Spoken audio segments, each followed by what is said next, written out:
إن الحمد لله نحمده ونصلي على رسوله الكريم فإن خير الحديث كتاب الله وخير الهدي هدي محمد صلى الله عليه وسلم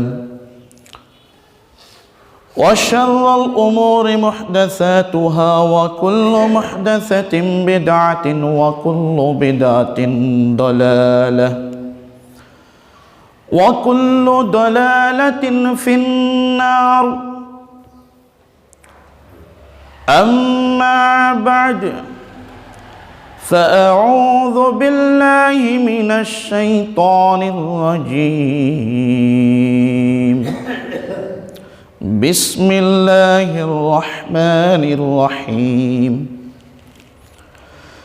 قاف والقرآن المجيد بل عجبوا أن جاءهم منذر منهم فقال الكافرون هذا شيء عجيب. وقال تعالى في موضع آخر أعوذ بالله من الشيطان الرجيم. يا أيها الذين آمنوا كتب عليكم الصيام كما كتب على الذين من قبلكم لعلكم تتقون.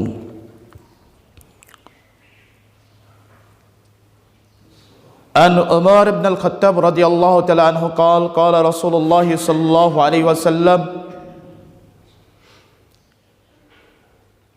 إذا أقبل الليل من هنا وأدبر النهار من هنا وغربت الشمس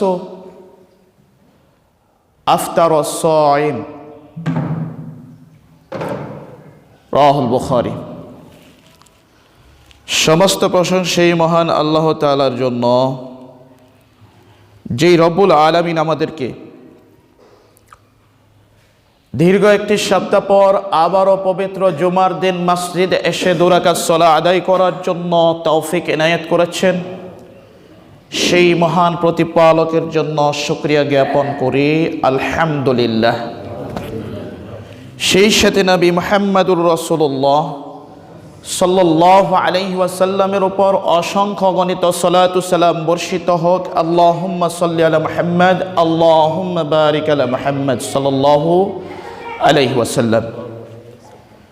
আমি আজকে পবিত্র কুরআনুল কারীম থেকে একটি আয়াত কারিমা তেলাওয়াত করেছি এবং নবী মুহাম্মদ রাসূলুল্লাহ সাল্লাল্লাহু আলাইহি ওয়াসাল্লামের মুখনিসৃত বাণী হতে সহিহ বুখারীর হাদিস একটি হাদিস আপনাদের সম্মুখে উপস্থাপন করেছি। সেই আলোকে আজকে পবিত্র জুমার আলোচনার বিষয়,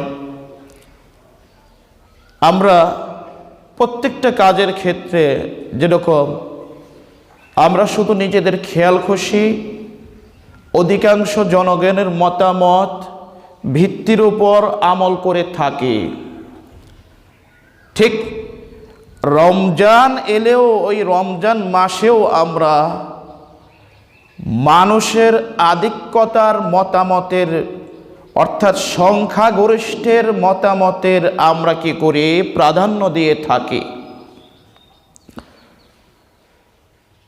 কিন্তু প্রত্যেকটা আমল কবুল হওয়ার জন্য, প্রত্যেকটা কাজ কবুল হওয়ার জন্য সেই কাজটি হতে হবে শুধুমাত্র নবী মুহাম্মদুর রাসূলুল্লাহ সাল্লাল্লাহু আলাইহি ওয়াসাল্লাম তরিকা সুন্নাহ পদ্ধতি, আপনি সুন্নাহ বলেন, তরিকা বলেন, পদ্ধতি বলেন, পন্থা বলেন, একই কথা। আমরা সুন্নাহ মানে বুঝি না। সুন্নাহ মানে আমরা বুঝি জুব্বা পরা, পাঞ্জাবি পরা, যদি কেউ জুব্বা পরে টাকনুর নিচে দেয়, পায়জামা পরে টাকনুর নিচে দেয়, সুন্নাতি পোশাক না, এটা হবে জাহান্নামী পোশাক।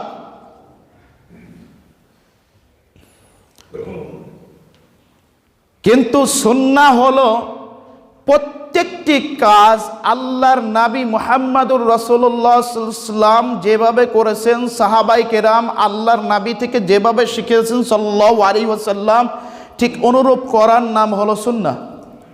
আর এই প্রত্যেকটি আমল কবুল হওয়ার ক্ষেত্রে আল্লাহর নবীর তরিকা সুন্নাহ পদ্ধতি অনুযায়ী আপনার আমল আমার আমল হতে হবে।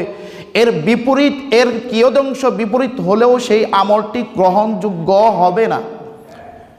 এর পূর্বে আপনাকে আমাকে ইবাদতের রুকুনগুলো সম্পর্কে শুধুমাত্র আপনাকে টাচ দিয়ে যাচ্ছি, শুধুমাত্র আপনাকে স্মরণ করে যাচ্ছি। একমাত্র আল্লাহকে ভালোবেসে, শুধুমাত্র আল্লাহকে ভালোবেসে ইবাদতটা করতে হবে। কাকে ভালোবেসে? আল্লাহকে ভালোবেসে। আল্লাহর প্রতি ভালোবাসা থাকতে হবে, মহাব্বত থাকতে হবে। 2 নম্বরে আল্লাহর কাছে ভয় রাখতে হবে, আল্লাহকে ভয় করতে হবে। মানে ইতিপূর্বে আমরা আলোচনা করেছি, আমার আমলগুলো আল্লাহর কাছে কবুল হলো কিনা আমি নিশ্চিত নই। সাহাবাই কেরামের আমল দ্বারা প্রমাণ করেছি যে আমার আমল নিশ্চিত নয় যে আল্লাহ রব্বুল আলামিন আমার আমলগুলো কবুল করেছেন কিনা। অতএব ভয় রাখতে হবে আমার ভুলের কারণে আল্লাহ তাআলা আমাকে শাস্তি দিতে পারেন, এবং আশা রাখতে হবে আল্লাহ তাআলা, আশা করি আল্লাহ তাআলা আমাকে ক্ষমা করবেন, রহমতের অন্তর্ভুক্ত করবেন। এগুলোর রুকনুল ইবাদা, ইবাদতের খুঁটি। এ বিষয়ে পূর্বেও আলোকপাত করেছি, শুধুমাত্র স্মরণ করিয়ে দেওয়ার জন্য বলছি। আল্লাহকে ভালোবাসতে হবে ইবাদতের ক্ষেত্রে, খুঁটি হলো, রুকুন হলো আল্লাহকে ভালোবাসতে হবে, আল্লাহকে ভয় করতে হবে, এবং আল্লাহর কাছে আশা রাখতে হবে, জান্নাতের আশা রাখতে হবে, যে আল্লাহর দয়া অনুগ্রহের আশা রাখতে হবে। এই 3টি খুঁটি রুকনুল ইবাদা, এই 3টির কোনো একটি না থাকলে ওই ইবাদতের খুঁটি একটি ভেঙে গেল, ইবাদত কবুল না হওয়ারই সম্ভাবনাই বেশি, ইবাদত কবুল হবে না। আর দ্বিতীয়ত হলো ইবাদত কবুলের শর্ত আরো 2টি, মানে মোট এই 5টি থাকতে হবে। এক হলো ইখলাস লিল্লাহি তাআলা, একমাত্র আল্লাহর জন্যই ওই ইবাদতটি, ওই কাজটি, ওই কর্মটি হতে হবে। তাহলে আপনার এই আমলটি গ্রহণযোগ্য হওয়ার প্রথম শর্ত থাকলো। দ্বিতীয়ত ওই কাজটি আল্লাহর নবীর তরিকা অনুযায়ী হতে হবে, আল্লাহর নবীর পদ্ধতি অনুযায়ী হতে হবে।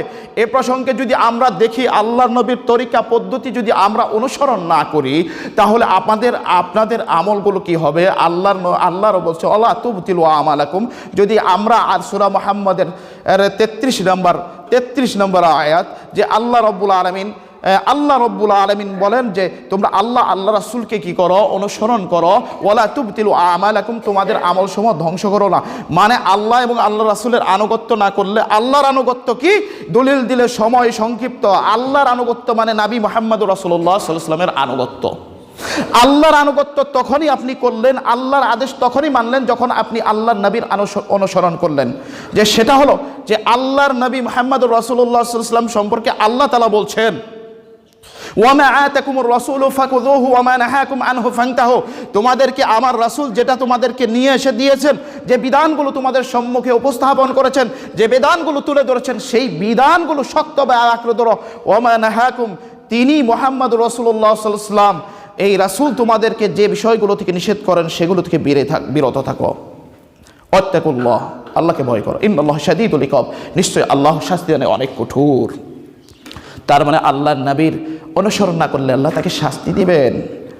তার মানে ধর্ম হলো ইসলাম ধর্ম হলো একজন ব্যক্তিকে অনুসরণ করার নাম। ওই একজন ব্যক্তিকে অনুসরণ করে আল্লাহকে অনুসরণ করা হবে। তিনি হলেন মুহাম্মদুর রাসূলুল্লাহ সাল্লাল্লাহু আলাইহি ওয়াসাল্লাম। তিনি হলেন উম্মতের জন্য শিক্ষক, মুআল্লিম, আর সকল উম্মত হলো তার ছাত্র। তিনি হলেন সকল উম্মতের ইমামুল আযম, তিনি হলেন সকল উম্মতের ইমামুল আযম। তিনি হলেন নবীদের মধ্যেও ইমামুল আযম, ইমামুল আম্বিয়া, তিনি হলেন নবীদের ইমাম। অতএব নবী মুহাম্মদুর রাসূলুল্লাহ সাল্লাল্লাহু আলাইহি ওয়াসাল্লামের আনুগত্য ছাড়া কোনো আমল কবুল হবে না। সেটা যে কোনো আমল হোক, রমজানের হোক, সিয়ামের হোক, আর যে কোনো আমল হোক।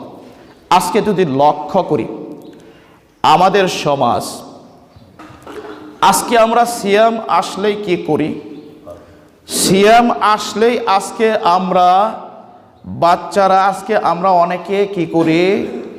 রমজান মাসের চাঁদ উঠলো বা ঈদের চাঁদ উঠলো, আমরা আতশবাজি ফোটাই না? এই রীতিনীতি কাদের থেকে এসেছে? আমরা আমাদের অনেক জায়গায় করে, এখন উঠে গিয়েছে, তারপর অনেক জায়গায় করে। আনন্দ করে বাচ্চারা করে, আমাদের সন্তানদেরকে নিজেদেরকে শিক্ষা দিতে হবে। যেভাবে লুকমান আলাইহিস সালাম সন্তানদেরকে শিক্ষা দিয়েছেন, কি বললেন? ইয়া বুনাইয়া লা তুশরিক বিল্লাহ, তুমি আল্লাহর সাথে শিরিক করো না, ইন্না শিরকা লা যুলমুন আযীম। এবার প্রত্যেকটি ক্ষেত্রে এই আয়াতটি, এই ঘটনাটি আপনাকে আমাকে শিক্ষা দিচ্ছে নিজের সন্তানদেরকে উপদেশ দিতে হবে। ইমাম সাহেব, আলেম, বক্তার মাঠে বক্তব্য যে যতই দিক, আপনি যদি সন্তানকে যদি সঠিক দিশা না দেন, আপনার পরিবার থেকে যদি শিক্ষা না পায়, আপনার স্ত্রী থেকে যদি শিক্ষা না পায়, পিতার থেকে যদি শিক্ষা না পায়, মাতার থেকে যদি শিক্ষা না পায়, ও সন্তান কখনো আদর্শ সন্তান হতে পারে না। কারণ পিতামাতার অনুযায়ী সন্তান হয়, পিতামাতা যেরকম ওরকমই সন্তান হবে। এটা আল্লাহর নবী বলেছেন, আমি বলিনি। তে দেখেন, এই যে বিষয়গুলো, যে আপনার আমার সন্তান আসলেই রমজান মাসের চাঁদ উঠলো, আতশবাজি ফুটিয়ে আনন্দ করলো, ঈদের চাঁদ উঠলো, ঈদুল ফিতরের চাঁদ উঠলো, আতশবাজি ফুটিয়ে কি করলো? আনন্দ উৎসব করলো। এটা কি হিন্দুদের দীপাবলি অনুষ্ঠানের অনুসরণ? কারণ এই ভারত উপমহাদেশের অধিকাংশ মানুষ ছিল হিন্দু।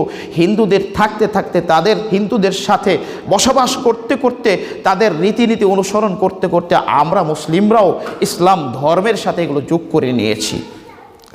কেননা আল্লাহ নবী বলছেন, সুনান আবু দাউদের সহিহ হাদিস, যে আর রাজুলু আলা দীনি খলিলিহি, এক ব্যক্তি তার বন্ধু সহচরের যে দিন ধর্ম রয়েছে, ওই ধর্মের অনুযায়ী তার ধর্মটা হয়, তার চরিত্রটা হয়, তার চরিত্র হয়। এই জন্য আল্লাহ নবী বলছেন, ফালিয়ানজুর আহাদুকুম মাইয়ু খলিল, তোমাদের কোনো ব্যক্তিকে যদি তোমরা পরীক্ষা করতে চাও, ওই ব্যক্তির বন্ধু বান্ধব তার কাদের সাথে চলে, ওরা যেরকম ওই ব্যক্তিটা ওই রকম, অতএব ওদের থেকে তোমরা সতর্ক থাকো।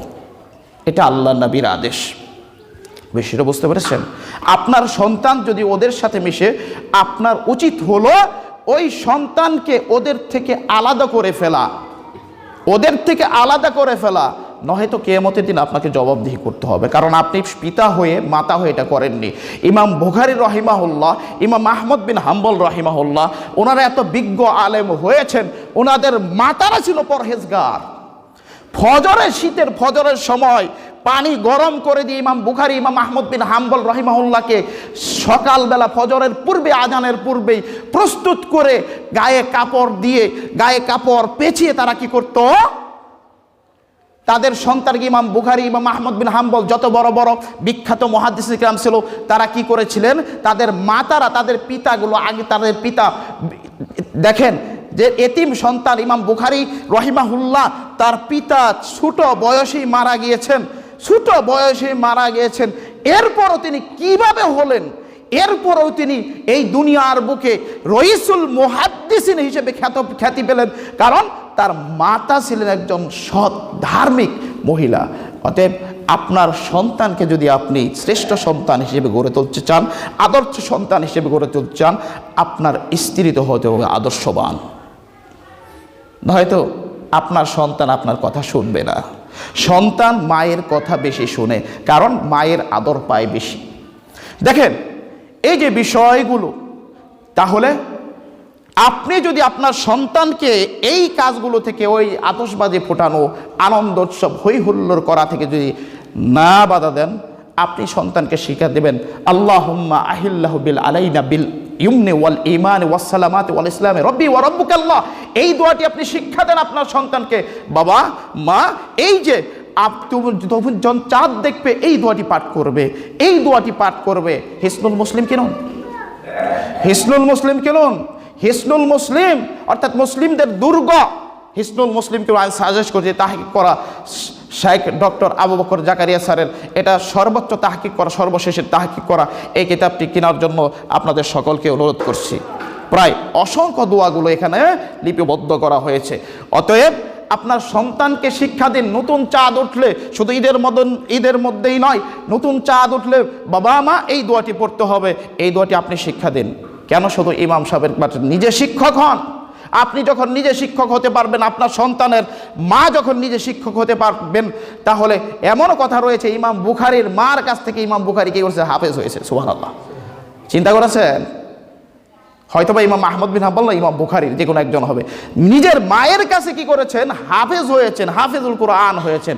16 বছর বয়সে ইমাম বুখারী লিখেছেন। বিষয়টি বুঝতে পেরেছেন? কার বদলতে? আল্লাহ রাব্বুল আলামিন দয়া এবং মাতা ছিলেন শ্রেষ্ঠ মাতা।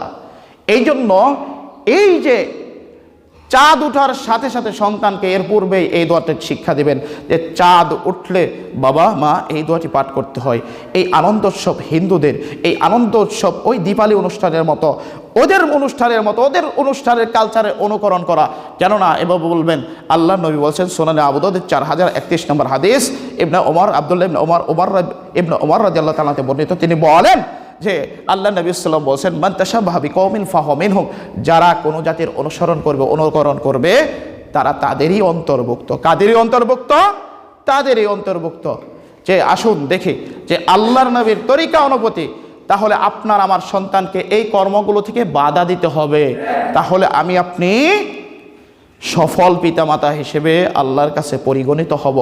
আর আপনি যদি সন্তানকে এই কর্মকাণ্ড থেকে আপনি মনে করলেন যে আমার সন্তান শিশু একটু আনন্দ করুক, এই ধারাটাও বড় হওয়ার পরও এটা থেকে যাবে, তখন বড় হলে আপনি কি করতে পারবেন না, তাকে এতে বাধা দিতে পারবেন। কারণ আল্লাহর নবী বলেছেন, যখন তোমার সন্তানের বয়স হয় 7 বছর তখন থেকে সন্তানকে আদেশ দাও সলাতের। আর যখন 10 বছর হয় তখন তোমার সন্তান যদি সলাত না পড়ে একে পিটাও। আর তোমাদের বিছানা থেকে এদের বিছানা আলাদা করে দাও, কারণ এদের জ্ঞান হয়ে গেছে, প্রত্যেকটা অঙ্গ প্রত্যঙ্গের জ্ঞান 10 বছরের মাথায় চলে আসে। অতএব তোমরা তাদেরকে কি করো, তোমাদের থেকে বিছানা থেকে আলাদা করে দাও। এই হাদিসটি তার দলিল। প্রত্যেকটি ক্ষেত্রে যদি আপনি ছোটবেলা থেকে আপনি কি করেন, আপনার সন্তানকে আদেশ করেন, শিক্ষা দেন। আদেশ করবেন কিভাবে? বলবেন না বাবা তুমি এটা কেন করলে, প্রশ্ন করবে না, বলবেন যে এটা হলো মনোবিজ্ঞানের একটা থিওরি। মনোবিজ্ঞান বলছেন বাচ্চা শিশুদেরকে যদি আপনি নিষেধ করলেন বা কেন করলেন জবাবদিহি যদি আপনি তাদেরকে করেন, সে উল্টোটা এটা করবে, আরো বেশি করে করবে। এটা মনোবিজ্ঞান বলছে। এই জন্য বাচ্চাদের বলবেন, আব্বু আম্মু এই যে কাজগুলো করছো, তুমি কার বান্দা? আল্লাহর বান্দা। তোমার রবকে? আল্লাহ। তোমার ইলাহকে? আল্লাহ। তুমি কার ইবাদত করবে? আল্লাহ। তাহলে তুমি কি ওই যে যারা মূর্তি পূজারি করো, তুমি কি মূর্তি পূজারীর অনুসারী? তুমি কি ওই মূর্তির পূজা করবে? তখন আপনার সন্তান অটোমেটিক বলবেন না। তখন আপনি বলবেন যে তুমি যে ওই মূর্তির ইবাদত করো না, তাহলে যারা মূর্তির ইবাদত করে তাদের রীতিনীতির কেন অনুসরণ করছো? এটা তো তোমার জন্য শোভা পায় না। আপনার সন্তান অটোমেটিকলি পথে ফিরে আসবে। এটা আমাদের জন্য না বাবা মা, এটা আমাদের জন্য নয়। এটা হলো সন্তানদেরকে, বাচ্চা সন্তানদের, শিশু সন্তানদেরকে কখনো জবাবদিহির সম্মুখীন করবেন না, এটা মনোবিজ্ঞান বলছে। তাহলে সে আরো একটা কথা আছে, ডোপামিন হরমোন। আপনি সন্তানদেরকে যখন, আধুনিক বিজ্ঞান বলছেন, আপনার সন্তানকে যখন এর খেয়াল খুশি মতো যা খুশি তাই করতে দেবেন, এর একটা ডোপামিন হরমোন সৃষ্টি হয়। ওই হরমোনটা বৃদ্ধি পেতে পেতে সে আপনার কাছে যত প্রকারের দাবি আছে, মেলায় যাওয়ার দাবি, সব দাবি আপনার কাছে পূরণ করে নেবে, আপনি কিছু করতে পারবেন না, না হলে ঘরে আগুন দিয়ে দিবে।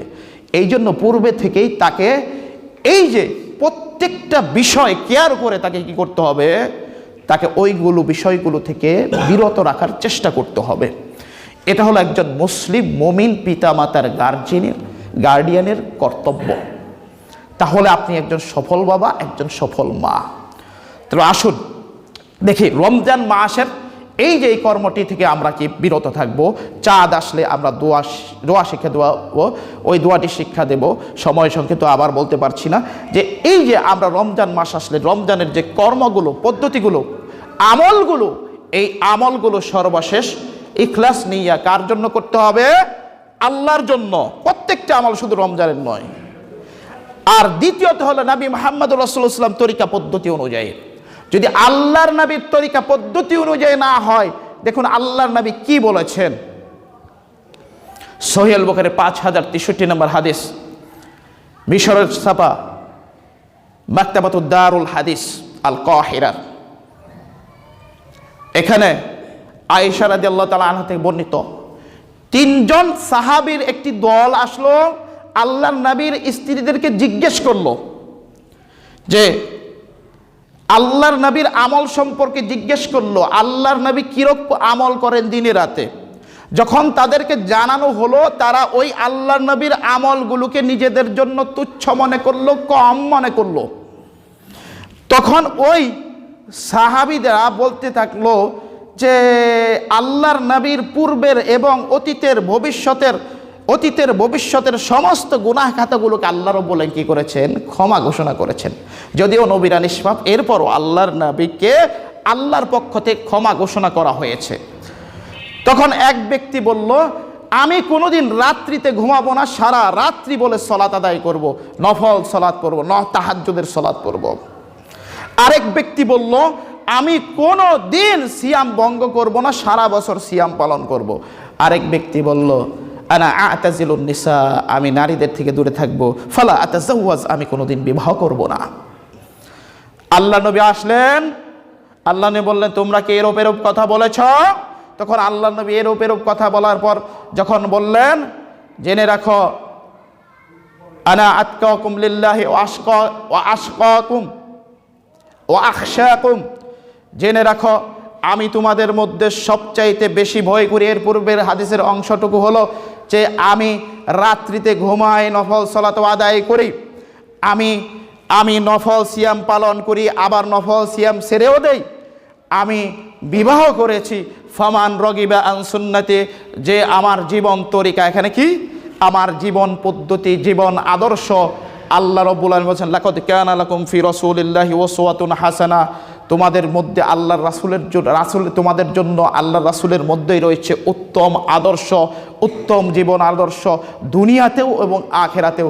দুনিয়াতে যদি দুনিয়ার কর্মগুলো আল্লাহর নবীর তরিকা পদ্ধতি করেন, আপনি কোনোদিন রোগগ্রস্ত হবেন না, আপনি সুস্থ থাকবেন। আর যদি আপনি আখিরাতের কর্মগুলো, আখিরাতের আমলগুলো আল্লাহর নবীর তরিকা অনুযায়ী করেন, আপনার এই আমলগুলো নিয়ে যাবে জান্নাতে। আর যদি আল্লাহর নবীর তরিকা অনুযায়ী না হয়, তাহলে আল্লাহর নবী বলেছেন যে ফামান রাগিবা আন সুন্নতি, যে আমার সুন্নত থেকে বিমুখ হলো, বিরাগ হলো, আমার সুন্নত যে পছন্দ করলো না, আমার সুন্নতের যে বিরোধিতা করলো, ফালাইসা মিন্নি, সে আমার দলভুক্ত নয়। আমার দলভুক্ত নয় মানে কি? আমার দলভুক্ত নয়, সে কি জান্নাতে যাবে প্রথমে, নাকি জান্নাতে যাবে না জাহান্নামে যাবে? এর অর্থ হলো সে জাহান্নামীদের অন্তর্ভুক্ত হবে। কে বলেছেন? আল্লাহর নবী। আসুন দেখে আমাদের রমজান মাসের সিয়াম আমরা পালন করি কিভাবে।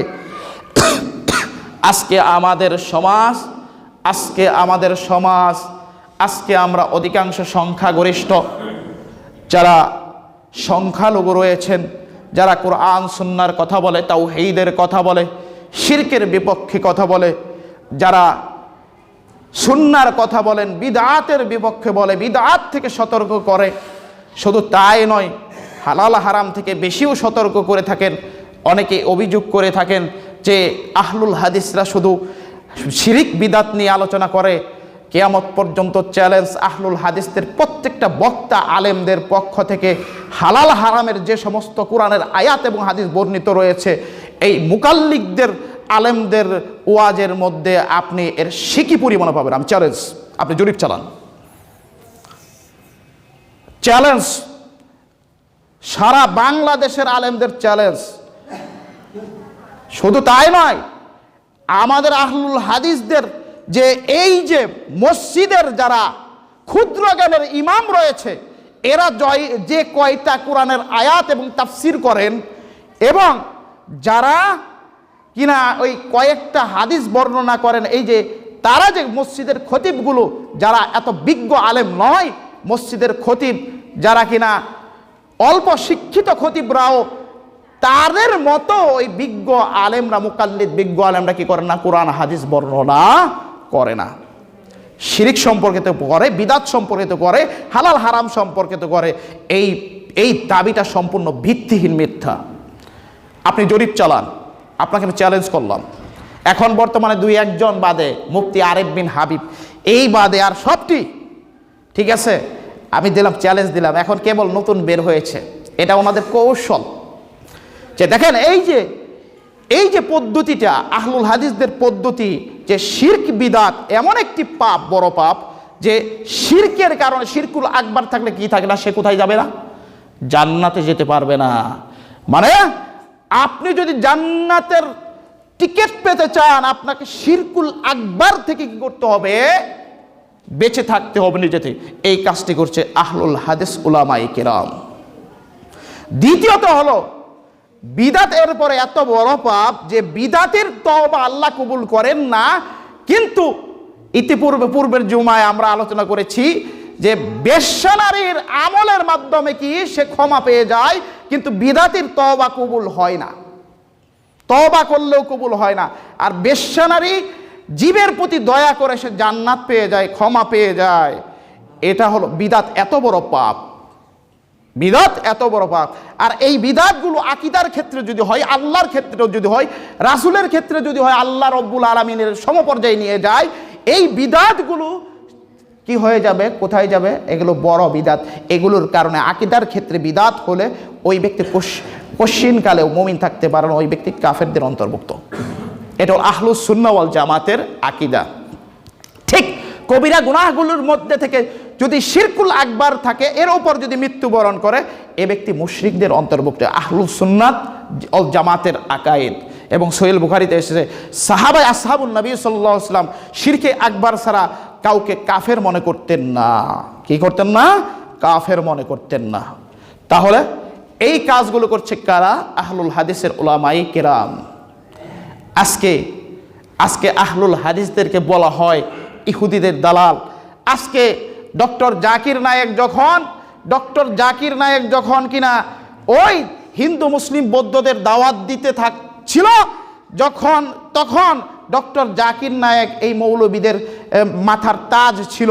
কিন্তু ডক্টর জাকির নায়েককে যখন আমল সম্পর্কে প্রশ্ন করা হলো, যখন তিনি বুকের উপর হাত বাঁধার কথা বললেন, সহিহ হাদিসের কথা বললেন, যখন কিনা জুড়ে আমিন বলার কথা বললেন, পায়ের সাথে পা মেলানোর কথা বললেন, এই সুন্নাহগুলো, এই হাদিসগুলো তুলে ধরলেন, তখন এদের চুনকালি হয়ে গেল, এদের চুলকানি শুরু হয়ে গেল যে এ হচ্ছে ইহুদিদের দালাল। এ পরে কি পরে? এই কুট পরে, এই টাই কুট পরে। তাদের মামা খালুরা চাকরি করেন টাইকুট পরে। যে ডক্টর জাকির নায়েক যদি ইহুদিদের দালাল, তাদের মামা খালুরা কি? ইসলামের কোন পোশাক ওই পোশাকে নিষিদ্ধ যেই পোশাকগুলো ইসলামে স্পষ্টভাবে প্রমাণ এসে নিষিদ্ধ। যেমন পোশাকের মধ্যে সলিব যদি ক্রুশের চিহ্ন থাকে, এগুলো হলো ইসলামের সম্পূর্ণ নিষিদ্ধ। ক্রুশের চিহ্নওয়ালা, ছবিওয়ালা বা মূর্তির ছবিওয়ালা এই ধরনের পোশাক পরা হারাম ইসলামী শরীয়তে। বিষয়টা বুঝতে পেরেছেন? আজকে আহলুল হাদিসরা নাকি হয়ে যায় ইহুদিদের দালাল, খ্রিস্টানদের দালাল। আজকে যদি লক্ষ্য করি, যদি দেখেন, আল্লাহ নবী মুহাম্মদ রাসূলুল্লাহ সাল্লাল্লাহু আলাইহি সাল্লাম বলেছেন, নবী মুহাম্মদ রাসূলুল্লাহ সাল্লাল্লাহু আলাইহি সাল্লাম সুনান আবু দাউদ 1356 নম্বর বা 65 নম্বর হাদিস, 1356 নম্বর বা 65 নম্বর হাদিস। আন আবি হুরায়রা রাদিয়াল্লাহু তাআলা আনহু, আবু হুরায়রা রাদিয়াল্লাহু তাআলা আনহু থেকে বর্ণিত, তিনি বলেন রাসূল সাল্লাল্লাহু আলাইহি সাল্লাম বলেছেন, লা ইয়াজালুদ-দীনু যাহিরান, এই দিনটা, ইসলামটা ততদিন পর্যন্ত কি থাকবে? বিজয়ী থাকবে। মা আজ্জালান নাসু ফিত্র, যতদিন পর্যন্ত মানুষ কি তাড়াতাড়ি কি ইফতারি করবে। লিআন্নাল ইয়াহুদা ওয়ান নাসারা ইউআখিরুনা, কেননা ইহুদি নাসারারা কি করে? ইফতার দেরিতে করে। কেননা ইহুদি নাসারারা ইফতার দেরিতে করে। হাদিসের সনদ হাসান, মানে উত্তম। তাহলে যারা আল্লাহ নবী বললেন ইহুদি খ্রিস্টানদের নীতি হলো, ইহুদি খ্রিস্টানদের পদ্ধতি হলো, ইহুদি খ্রিস্টান ইফতার করে দেরিতে। ইহুদি খ্রিস্টান কি করে? ইফতার করে দেরিতে। আর আল্লাহ নবী কখন ইফতার করতেন? যদি লক্ষ্য করে সহিহ বুখারীতে এসেছে যে ওমর সহিহ বুখারীতে এসেছে, আল্লাহ নবী সাল্লাল্লাহু বলেন যে ইদা আকবালাল লাইলু মিন হাহুনা ওয়া আদবারন ওয়া ইদা আকবালান নাহারু মিন হাহুনা, যখন দিন চলে আসলো, ওয়া আদবারন ইদা আকবালাল লাইলু মিন হাহুনা, যখন এখানে বলা হয়েছে যে যখন কিনা এই যে যখন কিনা রাত্রির আগমন হলো, আল্লাহ নবী সাল্লাম বলছেন যে যখন কিনা রাত্রির আগমন হলো, যখন কিনা রাত্রির দিন শেষ হয়ে ওয়াইদা আকবালাল লাইলু মিন হাহুনা, যখন রাত্রির আগমন হয়ে গেল, ওয়াদবারুন নাহারু মিন হাহুনা, যখন দিন শেষ হয়ে গেল, ওয়া গরাবাতিশ শামসু, যখন সূর্য ডুবে গেল, আফতারা সাইম, তখন কি করবে? রোজাদার সিয়াম পালনকারী ইফতার করবে। আর এই হাদিসের পূর্বে সাহাবী আবু সাঈদ খুদরি রাদিয়াল্লাহু তাআলা ইফতারের সময় আর স্পষ্ট করে বর্ণনা করেছে, আফতার আবু সাঈদ আল খুদরি রাদিয়াল্লাহু তাআলা আনহু। এটা হলো ইমাম বুখারী রাহিমাহুল্লাহ আবু সাঈদ খুদরি রাদিয়াল্লাহু আনহু আমল নিয়েছেন। আফতার আবু সাঈদ আল খুদরি রাদিয়াল্লাহু তাআলা আনহু হেনা গবা কুরসুস শামসি, যখন কিনা সূর্যের গোলাকার বৃত্ত আকৃতিটা যদি যখন কিনা গায়েব হয়ে গেল, যখন অদৃশ্য হয়ে গেল চোখের সামনে থেকে, তখন আবু সাঈদ খুদরি রাদিয়াল্লাহু তাআলা কি করতেন? ইফতার করতেন। আর আল্লাহ নবী বলছেন ইহুদি খ্রিস্টানরা ইফতার করে দেরিতে, আজকে আমাদেরকে বলা হয় আমরা আল্লাহ নবীর সুন্নাহ অনুযায়ী ইফতার করি, আজকে আমাদের উল্টো বলা হয় আমরা নাকি ইহুদি খ্রিস্টানদের দালাল। আর এই সময় যখন সূর্যাস্ত হয়ে যায় চোখের সামনে তো ডুবেই, আবার আবহাওয়াবিদও এটা নিশ্চিত করে দিচ্ছে প্রত্যেক এরিয়ার জন্য, ঢাকা ডিস্ট্রিক্টের জন্য, তারপর ওই বিভিন্ন ডিস্ট্রিক্টের জন্য এই জিনিসটা নিশ্চিত করে দিয়েছেন। এরপরও আমরা কি করি? 3 থেকে 4 মিনিট আরও দেরিতে ইফতার করি। এটা হলো ইহুদি খ্রিস্টানদের নীতি, ইহুদি খ্রিস্টানদের সুন্নাহ অনুসরণ করা। আমি বলছি না, এটা আল্লাহর নবী বলেছেন। লিআন্নাল ইয়াহুদা ওয়ান নাসারা ইউআখিরুনা, ইহুদি খ্রিস্টানরা ইফতার করতে দেরি করে। সম্মানিত মুসল্লি কিরাম, আজকে আমরা অনেক সময় অনেক যারা কিনা অজ্ঞ ব্যক্তি তারা অনেক প্রশ্ন করি, এত লোক এত দেরিতে ইফতার করছে, আমরা কেন আগে ইফতার করছি? প্রত্যেক বছর এই হাদিসগুলো পড়ার পরেও আজকে আমাদের আহলে হাদিস মুরব্বীদের মধ্যে থেকে অনেক সময় এরকম প্রশ্ন চলে আসে। আল্লাহ রাব্বুল আলামিন বিষয়টি বুঝতে পেরেছেন? মানে আল্লাহ রাসূলের সুন্নাহ হলো যে সূর্যাস্ত চলে গিয়েছে, যদি সরাসরি সূর্যাস্ত দেখা যায় তাহলে ওই সূর্য দেখেই ইফতার করাটাই হলো সুন্নাহ। যদি এরকম আকাশ পরিষ্কার থাকে, কোনো মেঘাচ্ছন্ন না থাকে, দেখা যায়। কিন্তু হ্যাঁ, পরীক্ষা করেছে, অনেকে বলে থাকেন, বেশি বাড়াবাড়ি করে বলে থাকেন যে সূর্য অস্তের টাইমের একটু আগে করলেও সমস্যা নেই। কিন্তু আপনি পরিষ্কার আকাশে কয়েকদিন পর্যবেক্ষণ করবেন, দেখবেন আবহাওয়াবিদ যে তার টাইমটা দিয়েছে ঠিক অনুরূপ টাইম অনুপাতে হয়ে যায়। কেউ ইচ্ছা করে এই টাইমের আগে করবেন না। কিন্তু কোনো ব্যক্তি যদি দেখতে পারেন সূর্য ডুবে যাচ্ছে, ডুবে গিয়েছে, সে ব্যক্তি এইভাবে ইফতার করতে পারে। এটা আল্লাহ নবীর সুন্নাহ। বিষয়টি বুঝতে পারছেন? তাহলে আমরা কিভাবে ইফতার করব? যে আল্লাহর নবী যেভাবে ইফতার করেছেন, যে সময় ইফতার করেছেন, তখন ওইভাবে আমাদেরকে ইফতার করা জরুরি। এটাই হলো আল্লাহর নবীর সুন্নাহ তরিকা পদ্ধতি। আল্লাহ রাব্বুল আলামিন আমাদের ভাইদেরকে হেদায়েত দান করুন।